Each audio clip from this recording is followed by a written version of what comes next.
There have been a lot of question marks about the Patriots offense. Kendrick Bourne is one of them. The wideout has not had a great preseason, so let's recap what's happened with him this summer.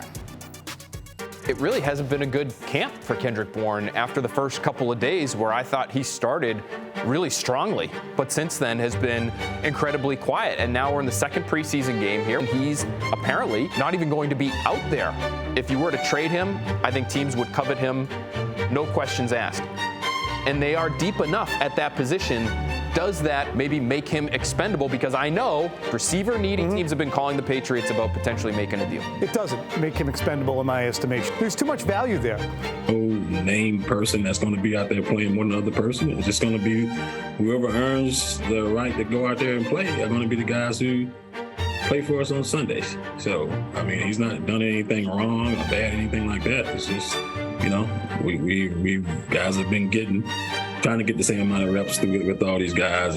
I just know Bill and how Bill operates. Coaches aren't allowed to talk that way unless they're told it's okay to put it out there, to give him a kick in the ass. Like, let's put it out there that he hasn't been doing well.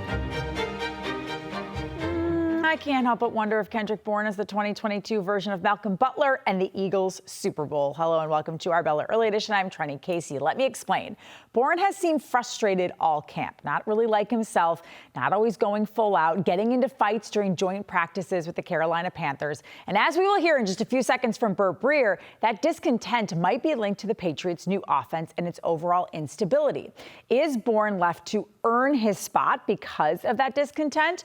Or has the receiver lost a step? The latter would be a good reason for the Patriots to put him on notice, but I have a hard time believing you wouldn't try to work with a player who just last season was second on your team, both in receiving yards and touchdowns. So if it is the former, are we looking at another Butler-like situation, one where the head coach doesn't like something or someone in the moment and makes a decision that ends up hurting his team, just like the 2017 Super Bowl year?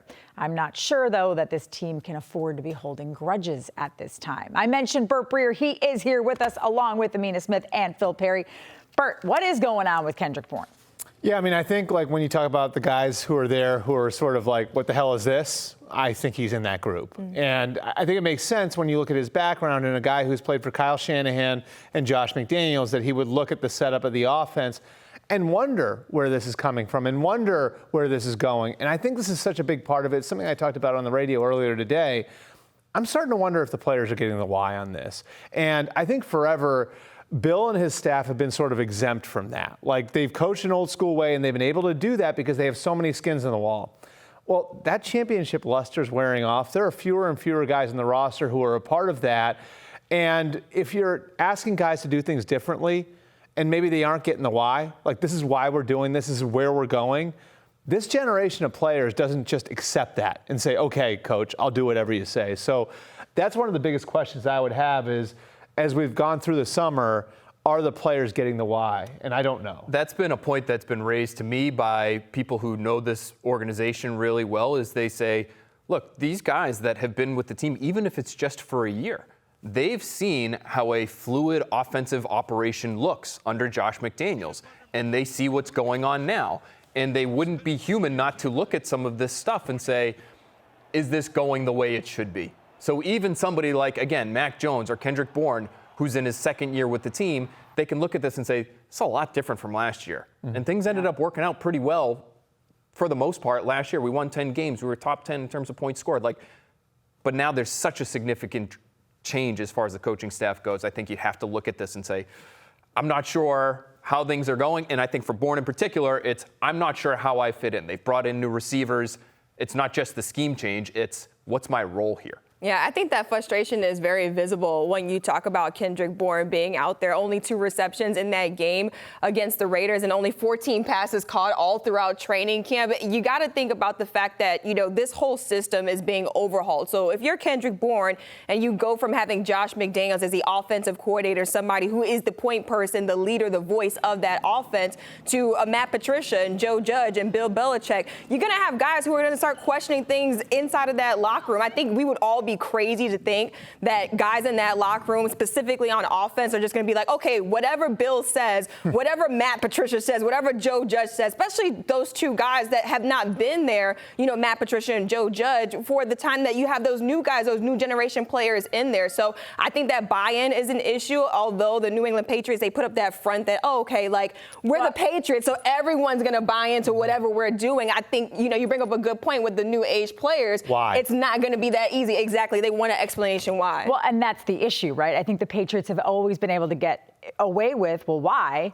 Basically like a mom to a kid because I said so. because I'm Bill Belichick and I said so. But why are they changing the offense? And why doesn't, Phil, Kendrick Bourne maybe fit into those plans? Because he's one of the two guys next to Jacoby Myers who developed a pretty good rapport last year with Mac Jones. Well, and he was in a scheme in San Francisco that this offense is trying to replicate in some ways right now. And this is why I don't think it's all scheme related. I think part of it is you see the team trade for Devontae Parker, and he very early in camp is with the first team very consistently. You see the team draft a second-round receiver. They still have Nelson Aguilar, who's the highest paid guy on the roster at that position. And Kendrick Bourne sitting back and saying, I had 800 yards receiving last year. I was one of our best players.